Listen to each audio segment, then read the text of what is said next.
المشكل الوحيد اللي صادف وليد الكراكي. Bon, comme tout le monde le sait, on a beaucoup de blessés, mais on récupère bien. On a un staff médical qui est de très haut niveau, et chaque jour il y a des choses positives qui viennent avec de bonnes nouvelles. Donc voilà, on attend toujours jusqu'à la dernière minute, c'est ce que j'ai dit depuis le début de la compétition, pour prendre les décisions. Donc pour le moment, il n'y a personne qui est out, et il n'y a personne qui est in, on va dire. Voilà, on verra demain qui est prêt, qui n'est pas prêt, mais en tout cas, on mettra la meilleure équipe possible et les joueurs qui sont à 100% pour débuter le match.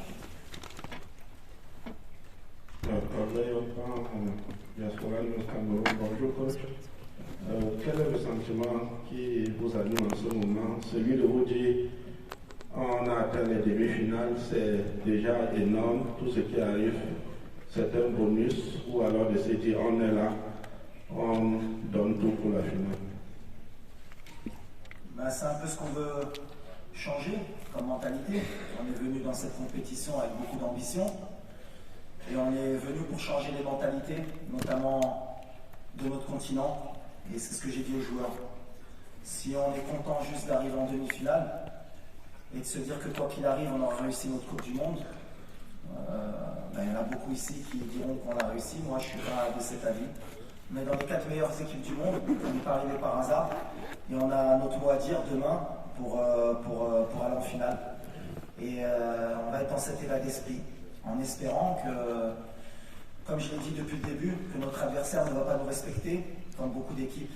Parce que c'est vrai que s'ils jouent à leur meilleur niveau et qu'ils nous respectent, ce sera beaucoup plus compliqué. Mais nous, on a confiance, on a joué les grosses cylindrées du mondial, on a peut-être le parcours le plus difficile.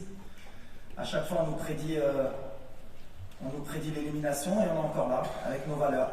Donc non, aujourd'hui, je disais en début de compétition qu'on rêvait de gagner la Coupe du Monde. Plus on avance et plus on est proche de notre rêve. Donc voilà, on va se battre demain pour aller plus loin. Bonjour, Walid Regragui, je suis là. Hugo Massonnier, Radio France Internationale. L'une des principales menaces qu'il va falloir neutraliser pour vous, ce sera évidemment celle de Kylian Mbappé. Dans sa zone, il y aura Achraf Hakimi. Les deux joueurs se connaissent évidemment très bien, ils jouent en club et puis ils exposent régulièrement leur amitié sur les réseaux sociaux. Et même au Maroc, je crois que Kylian Mbappé est déjà venu voir son pote. Est-ce que vous allez avoir une conversation particulière avec Achraf Hakimi pour neutraliser Kylian Mbappé? S'il y a un joueur qui le connaît mieux que moi, c'est Achraf, il s'entraîne tous les jours avec lui. Donc s'il a une idée précise du joueur qui est Kylian, c'est lui qui le sait. Donc non, on va pas mettre en place plus de dispositifs tactiques ou quoi que ce soit par rapport à Kylian. Parce que malheureusement pour nous, il n'y a pas que Kylian. Quand on voit Griezmann, la qualité du joueur que c'est, entre les lignes, quand on voit Ousmane, qui est pour moi le complément parfait de Kylian, voilà, Danger il vient à gauche, il vient à droite, donc si on reste que focus sur Kylian, on fera une erreur. On va jouer collectivement. Achraf, c'est un des top players au monde aussi à son poste, donc voilà, ça va être un beau duel entre les deux. Ces deux champions, je pense qu'ils ne vont pas se faire de cadeaux. Donc voilà, c'est que nous, on ne se focalise pas que sur Kylian, on se focalise surtout sur l'équipe de France, sur les problèmes qu'on peut leur poser. Et puis après, à l'arrivée, forcément, les problèmes qu'on peut poser, il faudra annihiler un peu Kylian, mais pas que. Et Achraf, le concernant, je n'ai aucune inquiétude qu'il sera à 200%, qu'il est surmotivé pour battre son copain. Good morning, Mr. Regragui, Dario Ricci, Il Sole 24 Ore Italy, please in English. In your opinion, what will be the key points of the match from a tactical and a mental point of view? Thank you. The key for us is the spirit, is a team spirit. Now we play same of club, not of national team. Everybody work, everybody want to give our best in every game. And we play a collective game every time with a good spirit. And the spirit for me is everything in the football. Is more important. And with the heart and with the spirit. Before we continue with the questions, I would kindly ask our colleagues, the photographers, to please leave the room. colleagues, photographers, kindly please leave the room. Thank you. No more photos.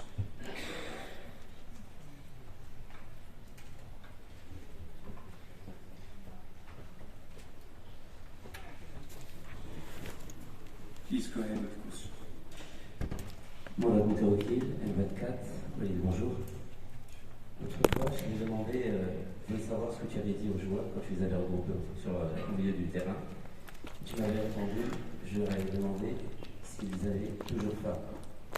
Est-ce qu'ils ont toujours faim? J'ose espère. Quand tu arrives en demi-finale de Coupe du Monde, si tu n'as pas faim à ce moment-là, faire une demi-finale de Coupe du Monde, c'est pas donné à tout le monde. Et la meilleure équipe de la compétition qui est déjà sortie, c'est le Brésil. Ils ne vont pas avoir la demi-finale, ils le savent. On est une équipe ambitieuse, on a faim. Maintenant, est-ce que ça va suffire? Je pense que ça peut, avec l'état d'esprit. On est confiant, on a envie de réécrire l'histoire, on a envie de mettre l'Afrique sur le dos du monde. Et ça, c'est une valeur qui va être importante pour demain. Il faudra être fort pour nous sortir de la compétition, même si je sais que tous les pronostics sont contre nous. Mais on a confiance. Peut-être qu'on est fou, mais c'est bien d'être fou. Mais nous, on a confiance, je le répète. Et on n'est pas fatigué, je le répète aussi.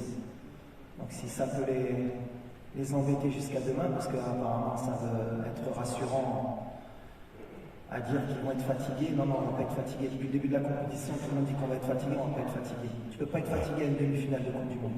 Donc on a faim et on n'est pas fatigué.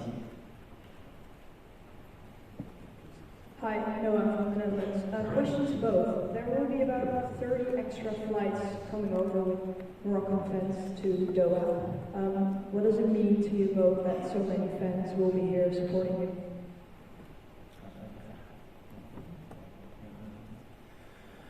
Well, for me, we have the best fan in the world, maybe with Argentine fans and Brazilian fans. I'm very happy because now the world begins to know what is a Moroccan fan. He's a crazy guy, he loves his country, he loves his club, he can travel anywhere to come to support your country. Maybe tomorrow you have more of 20,000 people minimum. He can come to support us. And I'm very happy because the World Cup can give this picture of the fans of Morocco. And tomorrow, sure we play at home. And it's very important for us.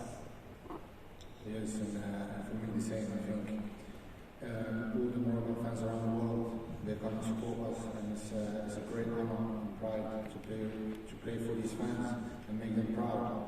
So I think it's really important for us that we go out there and perform and make these fans happy, because like the manager said, they are the best fans in the world. So we are out here to give our all, and hopefully at the end be the best. نجيب نقول السر ديالك تبدا في فرنسا وصارت تكون في احترافك الفين تمنيتي كي كنتي في الصالح تلعب معنا هكذا وتحقق الأمنية وفوق الناس في النهاية. واش المعرفة ديالك بعد المباراة معك لاعب هذا نفس المسار وفارس سايس غيعطيك الأسلحة باش يوصلوا في Non, je ne rentre pas du tout dans ce contexte. Je suis né en France, j'ai la double nationalité. C'est un honneur et un plaisir de rencontrer la France, mais c'est que du football. Donc voilà, moi je viens, je suis entraîneur de mon équipe nationale. On va jouer la meilleure équipe du monde et ce qui m'importe, c'est pas de jouer contre la France ou l'Angleterre ou le Brésil, c'est de me qualifier. Maintenant, c'est sûr que ça va être particulier, surtout pour mes proches, pour ma famille, pour mes amis. Mais moi, en tout cas, en tant qu'entraîneur, c'est quelque chose qui me trouble pas, qui m'intéresse pas du tout. Je suis là en tant qu'entraîneur de football et ce qui m'intéresse, c'est de gagner. En France, si ça avait été l'Angleterre, ça aurait été pareil. Mais ce qui m'intéresse surtout, c'est de jouer la meilleure équipe du monde. Pour un entraîneur, c'est toujours bien de pouvoir se tester et de voir à quel niveau on est arrivé avec notre équipe. Mais même pour les joueurs, c'est le message que je leur porte. On ne fait pas attention à savoir contre qui on joue. Alors, on avait joué la Belgique, on avait des binationaux aussi. Et le message il est toujours le même. On joue pour le Maroc et on joue un match de football et ça doit être la fête. Et je pense que pour tous les binationaux franco-marocains, ça va être une fête. Et quoi qu'il arrive, eh ben, je pense qu'on fera la fête ensemble sur les champs, que ce soit si c'est le Maroc qui gagne ou la France. Parce que voilà, on vit ensemble et on est content d'être ensemble, c'est le plus important. Coach, à ce niveau de la compétition, vous avez rencontré le dernier finaliste de la Coupe du Monde. On connaît les qualités de la France, notamment avec ses joueurs offensifs. Pensez-vous qu'il faudra exiger plus de conservation du ballon de la part de vos joueurs afin de casser le jeu français et de créer plus d'occasions? Ou gardez-vous ce système de défense collective en tenant d'être dangereux sur les contre-attaques? Merci, si vous voulez. Non, on va jouer comme on sait faire. Alors après, il y a la mode, c'est ce que j'ai dit, je vais le répéter, parce que maintenant en demi-finale, c'est bien, il y aura peut-être plus d'écho. Cette possession de balle, c'est extraordinaire, comment même vous, les journalistes sportifs, ça vous fait rêver. 60-70% de possession de balle, tu as fait 2 tirs dans le match. Les XG, ça c'est la meilleure invention pour les coachs ou pour les joueurs. Les XG. On aurait pu gagner parce qu'on avait 4 de XG. Mais tu as un attaquant en bois qui a loupé 4 occasions. Et si tu as donné 4 XG pour rien. Nous on est là pour gagner. Mais pas la possession, si on peut l'avoir, on va la prendre. S'ils ne nous la laissent pas, on va la laisser. Mais on va se battre avec nos moyens pour gagner. Et je pense que il y a un sélectionneur en face de moi qui est le meilleur au monde pour moi et il a très bien compris ça depuis longtemps. Et il gagne comme ça aussi. Donc voilà, nous on est là pour gagner. Alors après, parler de est-ce que vous allez avoir la possession? S'ils nous la laissent, on va la prendre. Je ne pense pas qu'ils vont nous la laisser. Et s'ils ne nous la laissent pas, il faut qu'on sache comment faire, comme on a fait les matchs d'avant, pour les empêcher de tirer le plus de faux buts et qu'ils aient le moins de XG possible pour nous battre. C'est le truc. Mais on y va pour faire un coup et pour gagner. Mais la possession,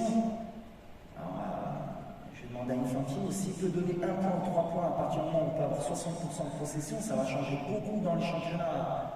Parce qu'à part City, qui a à chaque fois 70 de possession, mais la possession, je suis passé par là dans la possession. C'était mon rêve, Guardiola, à un moment donné, m'a rendu fou aussi. Ah ouais, tiki-taka, la possession. C'est sûr que quand tu as De Bruyne, quand tu as Bernardo Silva, quand tu as XY, la possession c'est bien. Gagner, moi ce qui m'importe aujourd'hui, c'est que l'Afrique aujourd'hui, parce qu'il y en a beaucoup, notamment les journalistes européens qui critiquaient un peu notre jeu, moi je pense que ça les embête aujourd'hui de voir une équipe africaine jouer un peu comme les équipes européennes, ils ont compris. Alors je sais que ça fait plaisir de temps en temps, ils étaient sympas, c'est l'Africain. Il y avait un peu de danse, ça jouait bien, ils nous ont fait plaisir. Bouffal a mis 2 petits points, c'est magnifique. Et mais il rentre à la maison. Non, c'est fini. Et passe à autre chose. On a envie de gagner. On a envie de gagner pour l'Afrique, on a envie de gagner pour les pays qui sont en voie de développement, qui dans le football, pour qu'ils apprennent qu'aujourd'hui on peut gagner avec un minimum, parce que c'est le football. Il n'y a pas qu'une manière de jouer. Et je prends exemple sur la France. C'est bien beau, mais moi 2018, ils m'ont fait rêver la France comment ils ont joué. Ils ont tout compris. Ils ont explosé tout le monde. Et contre l'Angleterre, ils n'ont pas eu 40 occasions. Ils ont explosé tout le monde. C'est la meilleure équipe. Alors, si on peut prendre un peu d'exemple sur eux, demain, pourquoi pas. Les XG, possession, c'est bien. Les data. Je crois qu'on a 0,01% de chance de gagner la Coupe du Monde au départ de la compète. Je ne sais pas, on est monté ou pas? Peut-être à 0,03 peut-être même. On est à 12. On est à 12 on va essayer de faire mentir cette statistique. Peut-être demain je vais passer pour un con. On est à 12. On est à 12. On est à 12. Bon, bien sûr, on est à 12. On va essayer de faire le match. Merci, coach. Bonjour, monsieur Garoui. Bonjour. Je suis très membre avec les membres, je suis président, je travaille pour le Stade de Saint-Paul dans cette Coupe du Monde. Il y a 8 mois, votre prédécesseur, il y a eu des énormes difficultés pour souder l'équipe. Vous arrivez, vous formez un groupe avec des joueurs d'origines différentes, et le Maroc est là, c'est qualité. Vous êtes dans les quarts finales. Explique-moi un peu le secret pour souder un groupe, qu'est-ce que vous avez fait. Et pour cher, je voudrais savoir si vous aidez à faire venir des familles. Avec qui de votre famille est ici avec vous et quel support cette expérience, je veux dire, avec vos proches, vous donne une force. Merci beaucoup. Il y a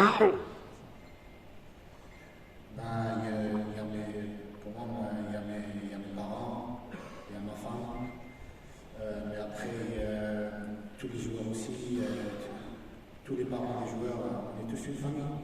Et je pense que ça c'est une force à nous. Et j'espère qu'on continue comme ça parce que c'est beau à voir. Si tu vois les vidéos après le match et tout, avec les joueurs, avec leur maman et avec leur papa, c'est quelque chose de beau. Tu as des larmes dans les yeux. Donc oui, ça donne une force incroyable. Et on va utiliser cette force pour les prochains matchs. Par rapport à la situation, ce que j'ai pu apporter, je pense que c'est surtout les joueurs. Moi, j'essaie de créer rapidement un groupe, c'était important. Et j'ai beaucoup réfléchi à comment aborder le tournoi, parce qu'en fait, la compétition de la Coupe du Monde, ça n'a rien à voir avec des qualifications ou avec une préparation sur du moyen ou long terme. Donc on était sur du court terme, il fallait préparer une équipe pour un tournoi. Comment faire pour gagner des matchs dans un tournoi et se qualifier? Donc on a beaucoup réfléchi avec le staff. On a mis beaucoup de petits détails en place, notamment la venue des parents, des familles, pour essayer de créer un état d'esprit qui puisse nous aider à nous surpasser dans cette compétition. Et ensuite, tactiquement, on a été au plus facile, au plus rapide, c'est-à-dire d'être une équipe très bien organisée, qui fait des sacrifices et qui a confiance en elle. Donc voilà, pour le moment ça nous a réussi, ça aurait pu ne pas marcher. Mais on a pris des options qui aujourd'hui nous donnent raison. Et je suis content pour ça parce que les joueurs surtout ont adhéré et ont cru au projet et je suis tombé sur des vrais bons gamins qui aiment leur pays et qui m'ont suivi. Donc voilà. السلام عليكم. هشام فرج مشجع وليد عبد الحسن الربيع على سي وليد سي الياش سي وليد انا باش نسولك على المباراه لان المباراه تقريبا قلتي كلشي ولكن اليوم كيفاش نستثمروا هذا النجاح اللي حنا اليوم فيه صراحه هو انجاز كبير لكره القدم الوطنيه فرحنا انه تابعنا لاعبين ديال الدوري المغربي ديال البطوله انهم حاضرين لانه كان هناك من شكك في قدرات اللاعبين المحليين انهم يكونوا يقدروا الاضافه على مستوى المراكز التكوين كتبوا اكاديميه محمد السادس ومراكز اخرى اللي كتعطي لاعبين كيفاش نستثمروا هذا النجاح باش نبقاو هذه الاستمراريه ونشوفوا لما ان شاء الله نحققوا كاس افريقيا وتكون نجاحات للكره المغربيه. شكرا. Non, mais le plus important pour moi, et le message que je veux envoyer, c'est que je ne veux pas qu'on commence à catégoriser les joueurs qui intègrent l'équipe nationale, les joueurs de du championnat local, les binationaux, les joueurs de l'académie. Non, quand on intègre l'équipe nationale, on est marocain, on vient avec ses qualités, et parce que le sélectionneur pense que tu peux apporter quelque chose. Et moi, sur les 26 joueurs que j'ai choisis, j'ai pas fait de quota, j'ai regardé ceux qui pouvaient apporter quelque chose à l'équipe et qui pouvaient donner un plus. Et aujourd'hui, c'est bien parce qu'ils le rentrent sur le terrain. Après, c'est plus l'environnement extérieur qui ont des doutes concernant ces joueurs-là. Mais moi qui les connais, j'avais aucun doute. Un joueur comme Atia Plas, ça joue en Europe tous les jours. Yahya Ajban, ça joue en Europe tous les jours. Dari, même s'il y a eu quelques complications à un moment donné après, c'est un jeune joueur qui va progresser comme Aguerd à l'époque à Dijon. C'est des joueurs qui peuvent jouer en Europe. Voilà. Après, c'est l'état d'esprit, c'est ce que je dis. Une équipe nationale, c'est complètement différent de club. Il faut créer un groupe, un état d'esprit et puis tout le monde adhère. C'est ce qu'on a réussi à faire. Mais c'est bien pour l'avenir parce que ça a donné confiance à des plus jeunes et à des joueurs du championnat local pour progresser et travailler.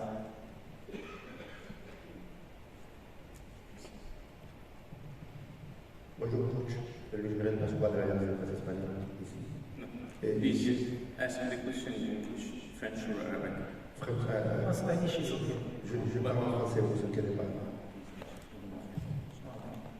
En français.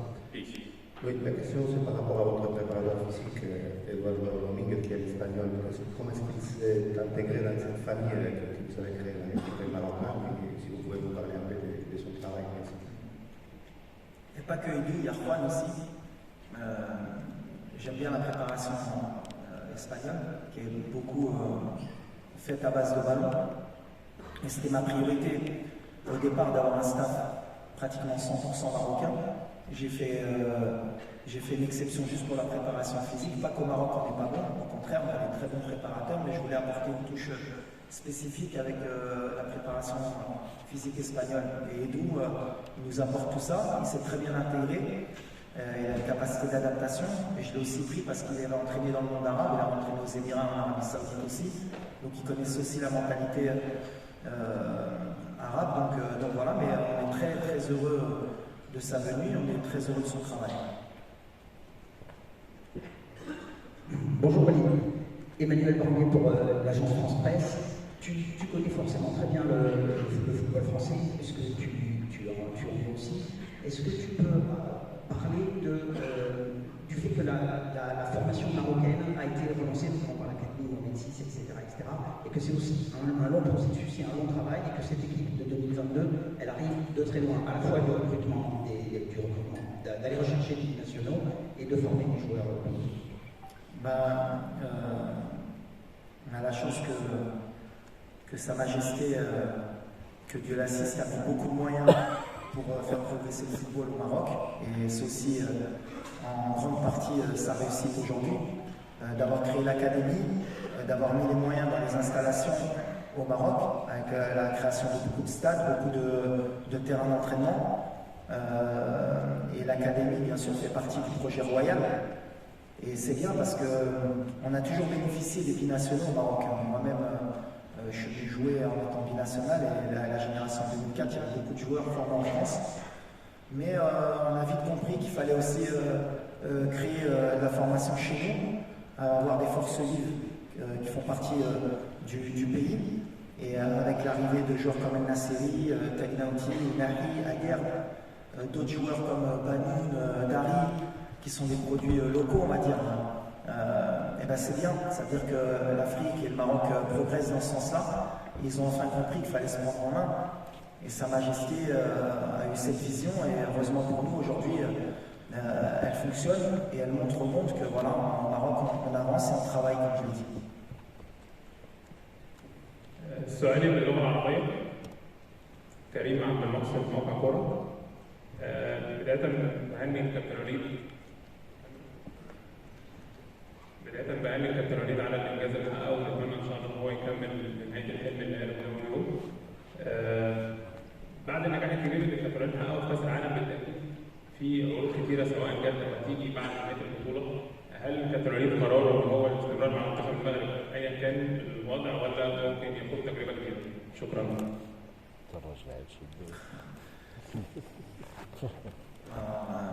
Merci, mais nous on est concentrés sur la demi-finale. Et le message que je vais envoyer aujourd'hui, justement, c'est parce que je vois depuis 2-3 jours, on a envie d'être satisfait et de dire quoi qu'il arrive, on aura réussi notre mondial. Et je veux changer ça. Vous allez me prendre pour un fou, mais non, c'est pas comme ça qu'il faut qu'on pense. On va aller en finale, on veut gagner la Coupe du Monde. Et c'est pas des paroles en l'air. On n'est pas là pour être content juste d'avoir mis l'Afrique en demi-finale de la Coupe du Monde. Il faut qu'on aille plus loin. Peut-être qu'on n'aura plus cette occasion. Donc pour ça, les joueurs ils sont prêts à tout. Le staff est prêt à tout pour créer la surprise demain, comme on l'a fait contre la Belgique, la Croatie, l'Espagne, le Portugal. Alors on tombe sur la meilleure équipe du monde, mais peu importe. Aujourd'hui, on est vraiment concentré et on a une énergie qui va être extraordinaire, qui va nous pousser demain pour rééquilibrer un peu les débats. C'est comme un match de coupe. Voilà, quand il y a l'envie, quand il y a la ferveur, quand il y a le public, je pense qu'on est capable. Me concernant, moi, sur mon avenir, je suis marocain, je suis concentré sur mon équipe nationale et j'aime mon pays. Voilà, c'est le plus important. Bonjour, Lassana Kamara de Pan-African Football.com. Je vous ai connu à Corbeil-Essonne. L'étape tirée, les quartiers difficiles, ça vous dit quelque chose. Est-ce que le fait d'avoir commencé à jouer là, d'être formé là, ça vous aide à comprendre le joueur maintenant? Parce que beaucoup d'entraîneurs africains ont cette difficulté-là à comprendre les joueurs qui viennent de la diaspora. Et en plus de ça, conjugué à ça, vous étiez entraîneur autodidacte. Le 31 mai, vous étiez champion d'Afrique. La Ligue des champions africains, vous l'avez gagné. Là, le 18 décembre, vous pouvez gagner la Coupe du Monde. Et toute l'Afrique attend que ça. On a fait aussi, les journalistes africains, on suit nos équipes africaines. Chaque année, c'est les branler, se branler. Ça sera la première fois de ma vie que je ne supporterai pas l'équipe de France parce que je suis l'équipe de France depuis 5 ans. Mais je veux cette coupe-là. Le Maroc, il faut donner cette coupe-là à l'Afrique. Inch'Allah. Non, écoute, ouais, j'ai grandi à Corbeil, dans les quartiers populaires. Après, j'ai pas envie d'en faire une histoire, le jeune de banlieue qui réussit, il est parti d'en bas. c'est magnifique l'histoire. J'ai vu bien qui sont partis dans mon quartier où j'ai grandi il y a 30 ou 40 ans pour faire des storyboarding de regarder, on peut réussir. C'est un truc comme pour. J'ai envie de changer les mentalités. Compétences. On vient de banlieue, qu'on vient de Saint-Germain-en-Laye, t'es bon. Alors oui, je viens des quartiers, c'était un peu plus difficile pour nous, on le sait, il faut se battre 2 fois, 3 fois plus, mais c'est pas un frein pour moi et c'est pas un critère pour me plaindre. Je suis là où je suis aujourd'hui et je suis concentré pour faire une demi-finale. Si ça m'aide, oui, forcément. Parce que d'où on vient, on a 2 fois plus faim, et comme on s'est battu 2 fois plus, et bien forcément c'est peut-être plus facile à passer ce message-là. Mais ce n'est pas une raison ou une excuse valable pour essayer de créer des histoires. Je suis là avec mes compétences, j'ai passé mes diplômes, j'ai fait 10 ans d'entraîneur avant de prendre la sélection. Je travaille au quotidien, j'essaye d'avoir les meilleurs résultats possibles et j'essaye de montrer le bon exemple. Et si en plus mon parcours, ça peut permettre de faire rêver quelques gamins, que ce soit en banlieue, que ce soit en France ou en Europe, partout dans le monde, mais surtout en Afrique, eh bien, tant mieux. C'est l'objectif aussi, attention, je m'en parle. Mais aujourd'hui, je suis en mission. Il est là, le petit, en mission. Pas là pour rigoler, pas de fatigue, je le répète, pour ceux qui pensent, on n'est pas fatigué. Demain, on va courir. On a envie de rentrer dans l'histoire pour le Maroc, pour l'Afrique, pour le Maghreb aussi, pour nos frères aussi, Algériens, Tunisiens, Égyptiens, Libyens. Pour l'Afrique subsaharienne, pour tous ceux qui ont rêvé un jour de voir l'Afrique en demi-finale ou en finale de Coupe du Monde. On a l'opportunité là, il ne faut pas la gâcher. Moi, c'est surtout ça que je me rends compte. J'ai pas envie qu'on attende 40 ans après pour qu'une équipe africaine ait la chance et qu'il y ait la même conférence de presse dans 40 ans qu'on dise vous pouvez passer. Non, on a l'opportunité demain de rentrer dans l'histoire, de ramener une équipe africaine en finale de Coupe du Monde. Et comme je suis quelqu'un d'un peu fou et que je suis un peu tout ce qui se disait même avant la Coupe du Monde. On a été beaucoup critiqué, les pays africains. Il y a beaucoup aussi de commentateurs sportifs qui disaient oui, mais l'Afrique, avoir 5, c'est déjà bien et ils ne sont pas assez bons. Il y a des moments où il faut marquer le territoire et dire non, on est là. On est là et aujourd'hui, on a l'opportunité. Alors, on tombe la France, c'est la meilleure équipe du monde. Ça va jouer sur des détails, mais on va essayer de le faire. On va essayer de le faire. Bonjour Ali, bonjour Inès, bonjour David. Il y a un vrai décalage aujourd'hui entre le public, la presse sportive d'un côté et les entraîneurs de haut niveau, je suis le haut niveau, les entraîneurs de l'autre côté. Malheureusement, ces entraîneurs, même quand ils viennent dans des émissions de télé, de radio, ils restent superficiels. Qu'est-ce qu'il faut faire pour vulgariser le football moderne, vraiment? Parce qu'il y a un vrai décalage. Est-ce que ce n'est pas du rôle même des entraîneurs de haut niveau de vulgariser plus ce football moderne qui n'a rien à voir avec les acquis historiques? Non, après chacun a son avis sur le football. Après, vous c'est normal, vous faites aussi votre métier, nous on fait le nôtre. Pourquoi c'est beau le football? Parce que justement, à chaque fin de match ou un avant-match, chacun a son avis. Chacun lit le film comme il a envie de le lire, mais avec son idée du football. Et voilà, on gagne de plusieurs manières, on perd de plusieurs manières. Il y a des forces en présence, il y a des équipes qui sont moins bonnes, il y en a qui sont plus fortes, et à l'arrivée, des fois, c'est les moins fortes qui gagnent, et il faut essayer de justifier le pourquoi du comment. C'est le football, c'est pour ça qu'on aime ce sport, c'est pour ça que c'est ce sport le plus populaire, et que c'est le sport qui peut permettre peut-être d'avoir des milliards de personnes dans le monde qui suivent un match de foot, et c'est pour ça que c'est magnifique. Alors après, voilà, on peut parler football des heures, on peut ne pas se mettre d'accord aussi pendant un certain temps, mais moi, l'idée que j'ai du football, c'est que déjà, c'est une manière de rassembler les gens. C'est une manière de faire passer des messages positifs à chaque fois. C'est comme ça qu'il faut le voir. Moi, je pense que ça va être une fête en France demain. Ça va être extraordinaire. L'équipe de France en demi-finale encore de la Coupe du Monde, alors qu'ils ont gagné la dernière Coupe du Monde. Le Maroc, des Marocains qui ont grandi en France. Il va y avoir les Africains qui vont... à la fin, ça doit être une fête. On doit vivre le football comme une fête. Et ça reste que du football. Demain, quoi qu'il arrive, qu'on gagne ou qu'on perde, c'est qu'un match de football et ça doit justement nous permettre demain de faire la fête ensemble. C'est pour ça que des fois, quand il y a des débordements, comme ça s'est passé en Belgique, je ne suis pas du tout d'accord. Ça ne doit pas avoir lieu. Le football, c'est la fête pour moi. Et demain, ça va être la fête sur le terrain, j'en suis sûr, puisqu'on se connaît. Que le meilleur gagne. Et à la fin, voilà, avec chacun ses valeurs, chacun son mode de pensée, être content pour l'autre équipe qui ira en finale. Et nous, en tout cas, si on ne va pas passer, on félicitera les Français, on sera derrière eux. Et si on passe, je suis sûr qu'ils seront derrière nous et qu'ils nous féliciteront. Et c'est juste ça reste que du football. محمد يحيى من صحيفة الوطن المصرية. محمد يحيى من صحيفة الوطن المصرية. يمكن في البداية بهنيكم على الإنجاز الكبير، خليتوا العرب كلهم فخورين بالإنجاز اللي حققه المنتخب المغربي، إنجاز كبير. سؤالي للكابتن وليد، هل الإنجاز ده ممكن نشوف مدربين عرب على منصات التتويج بعد كده مرة ثانية؟ وفي سؤال ثاني للكابتن وليد من الياس، وجود أسر اللاعبين الآباء والأمهات إيه دوره كان في الإنجاز اللي اتحقق للمنتخب المغربي بالوصول للدور الثاني؟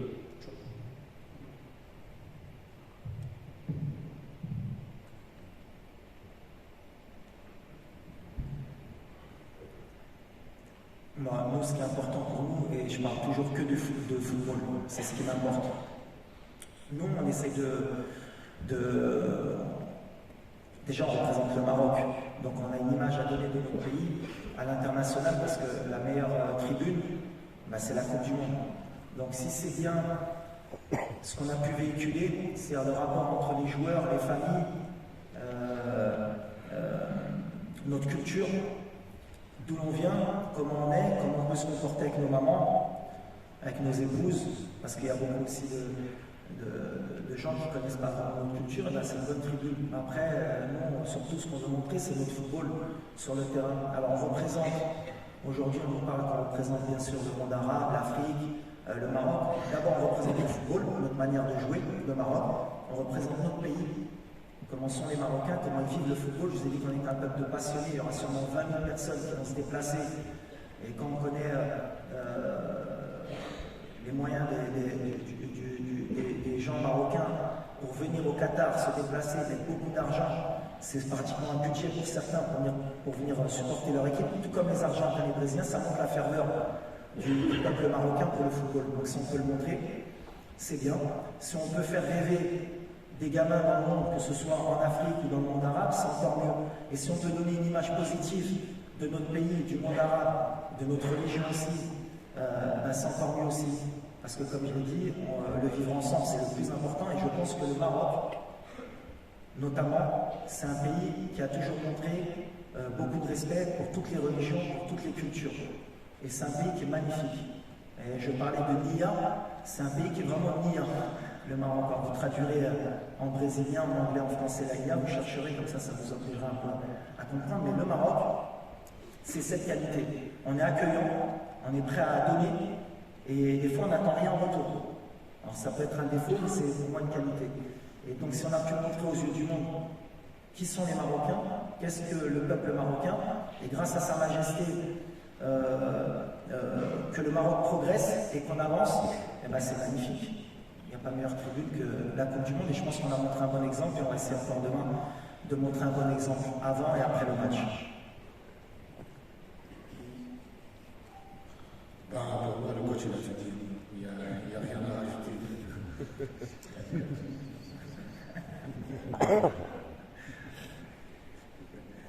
Question to the coach before we give 2 questions to Elias and me. Hello, in the middle. Ben Smith from Germany. My friend from Deutschland. Bayern. Hello. One question to the player: how would you describe your coach? How is he talking to your players? What would you say is important to him? And then to the coach, what's the right answer? So what are the principles of your work? What do you want to see from your players when you work with them in training or when you're outside in the camp? Well, first of all, I think you can see what he did with the players. He created an environment that was really like a family. And I think, in my own opinion, I think he's the best coach in this tournament. Although people say he's very young or not experienced, but I don't think we as players really care about that. I think he's the best possible man to take us as far as possible. And it's not only about football, it's also in life. I think he teaches us a lot of things outside of football, in life, with our wives, with our parents, religion, whatever. whenever you have a problem, you can go to him, and he will be your dad, your big brother in that moment, outside of being a coach. So I think he's the best man at the moment, and we all wish him the best because he truly deserves the best. I think tomorrow he play Shahid.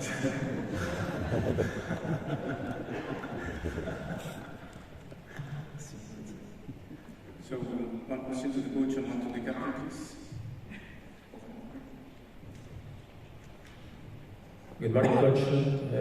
Giulio Rivera with Eurosport from Italy. Congratulations for your job because more your players are at their best now.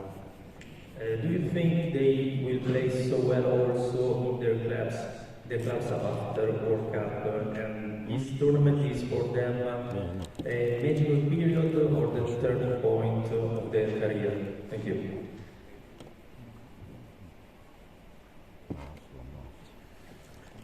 Well, of course, I'm a player in the World Cup. Everybody in the world see your game. You have some player playing not in the small team because I don't like that, but he maybe deserves the best team of his club, and he's good tribune for us to show his quality. But now everybody is focused for this World Cup. He want to make history, and after the player, he have his manager, he have his journalists, for he make them a publicity, and he change the club. But now everybody is focused with Morocco, and that is important for me and for the country. Last question to Elias Acham, please. Question to Elias. Hello, my name is Fisayo Dayo from Nigeria. I want to ask you, Elias, you're one of the few players that now have not minutes with the national team in this competition. How is that? How easy or difficult is that to take in such a competition that has put your country on the streets? I am in the semi-final of the World Cup. Me as a little boy, I could have never ever dreamt of something like this. I know every single player wants to play. There's not one football player in the world that doesn't want to play football. And of course, sitting on the bench is not nice. But if you see what we have created as a team, you can see that no one really cares. As long as the job is done at the end of the day. So when the manager gives me a chance, I'll be ready and I will give 100% for him, for my teammates and for my country. But me feeling something because I didn't play, no, I don't feel anything. I feel proud. And like I said before, I'm in a semi-final of the World Cup, and that's a real dream come true, and hopefully it doesn't end here. Olivier Gary, coach of Morocco, and Elias Acham, player of the team. Thank you. Thank you. Merci.